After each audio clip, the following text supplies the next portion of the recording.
Hello, and welcome to Sinister, where we tell you 3 dark and interesting stories a week. If you want to know more about the format of the show, you can check out the video trailer on this channel's homepage. If you like the show, make sure to hit subscribe and turn on notifications so you always know when a new episode airs. You can also leave a comment with your thoughts on the show or a suggested topic. Thanks again, and enjoy the show.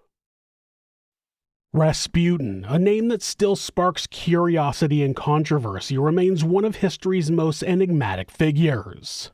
This mystic and self-proclaimed holy man from rural Russia found his way into the inner circle of the last Russian Tsar Nicholas II and his wife Alexandra. His influence on the royal family and his role in the twilight years of Imperial Russia have fascinated historians and the public alike for over a century.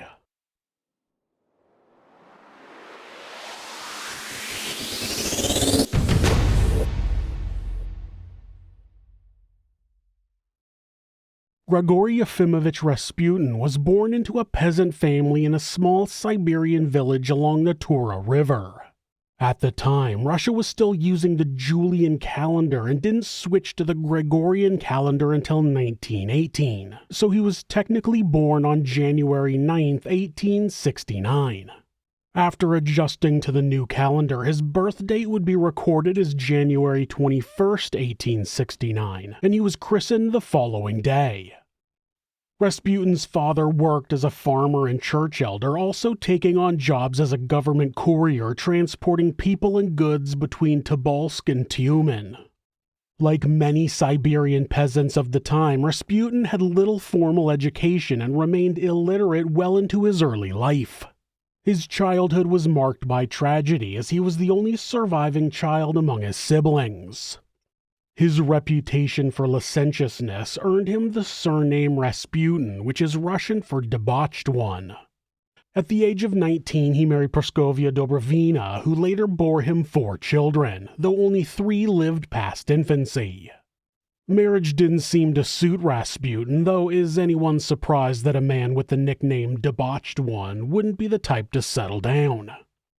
Rasputin underwent a religious conversion, and eventually he went to a monastery where he was introduced to the Klisti sect. Rasputin perverted Klisti beliefs into the doctrine that one was nearest God when feeling holy passionlessness, and that the best way to reach such a state was through the sexual exhaustion that came after prolonged debauchery. Despite eventually being nicknamed the Mad Monk, Rasputin never took holy orders and didn't become a monk. He ended up returning to Pokrovsk, but didn't stay there long.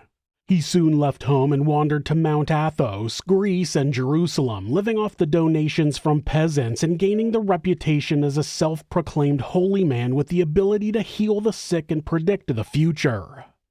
Rasputin's wanderings took him to St. Petersburg in 1903, where he was welcomed by the inspector of the Religious Academy of St. Petersburg. The court circles of St. Petersburg at that time were entertaining themselves by delving into mysticism and the occult, so Rasputin, a filthy, unkempt wanderer with brilliant eyes and allegedly extraordinary healing talents, was warmly welcomed. In 1905, his religious fervor, combined with an appealing personal charisma, brought Rasputin to the attention of some Russian Orthodox clergymen and their senior members of the imperial family, who then introduced him to Nicholas II and his wife Alexandra. In 1908, he was summoned to the palace of Nicholas and Alexandra. Their son Alexei was a hemophiliac, and he was having an episode that Rasputin succeeded in easing. Upon leaving the palace, he warned the parents that the destiny of both the children and the dynasty were irrevocably linked to him, thereby setting in motion a decade of Rasputin's powerful influence on the imperial family and affairs of state. The imperial couple had consulted unconventional spiritual advisors in the past, but Rasputin excelled in his role by his ability to read their inner hopes and tell them what they wanted to hear. He encouraged Nicholas to have more confidence in his role as Tsar, and Alexandra found that his counsel soothed her anxieties. One of the most significant incidents occurred in 1912 when Alexei's condition deteriorated so badly that he received the last sacrament. Rasputin sent a telegram to Alexandra saying, quote, "The little one will not die. Do not allow the doctors to bother him too much. Alexei recovered, strengthening Rasputin's bond with the royals. One of Alexei's physicians admitted that the recovery was wholly inexplicable from a medical point of view. He later stated, quote, "Rasputin would come in, walk up to the patient, look at him, and spit. The bleeding would stop in no time. How could the Empress not trust Rasputin after that?" In the presence of the royal family, Rasputin consistently maintained the posture of a humble and holy peasant. Outside court, however, he soon fell into his former licentious habits. Preaching that physical contact with his own person had a purifying and healing effect, he acquired mistresses and attempted to seduce many other women. When accounts of Rasputin's conduct reached the ears of Nicholas, the Tsar refused to believe that he was anything other than a holy man, and Rasputin's accusers found themselves transferred to remote regions of the empire or entirely removed from their positions of influence. By 1911, Rasputin's behavior had become a general scandal. The Prime Minister sent the Tsar a report on Rasputin's misdeeds. As a result, the Tsar expelled Rasputin, but Alexandra had him returned within a matter of months. Nicholas, anxious not to displease his wife or endanger his son, upon whom Rasputin had an obviously beneficial effect, chose to ignore further allegations of wrongdoing. Rasputin reached the pinnacle of his power at the Russian court after 1915. During World War I, Nicholas II took personal command of his forces and went to the troops on the front, leaving Alexandra in charge of Russia's internal affairs while Rasputin served as her personal advisor. Despite his lack of military expertise, Rasputin's involvement in government affairs extended to the appointment and dismissal of public and church officials and the selection of cabinet ministers, often incompetent opportunists, and he occasionally intervened in military matters to Russia's detriment. That meddling in state matters led to what became known as ministerial leapfrog, with frequent wartime reorganizations of government. However, some historians argue that those changes were more due to the limited pool of administrators who could work with both the autocracy and the parliament, rather than solely Rasputin's influence. Though supporting no particular political group, Rasputin was a strong opponent of anyone opposing the autocracy or himself.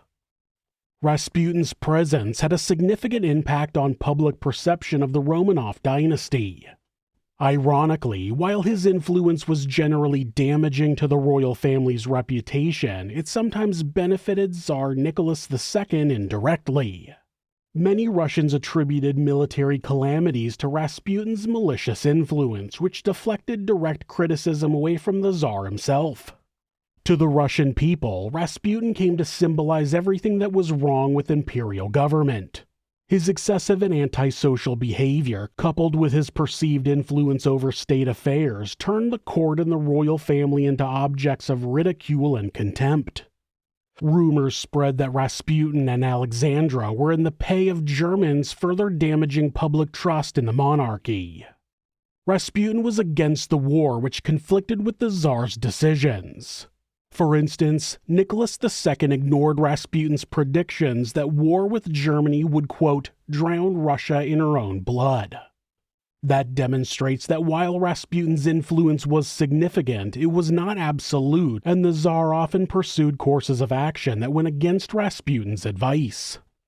The perception of Rasputin's influence, regardless of its actual extent, had severe consequences for the Russian monarchy. It undermined Nicholas II's autocratic authority and contributed to the growing discontent that would eventually lead to the downfall of the Romanov dynasty.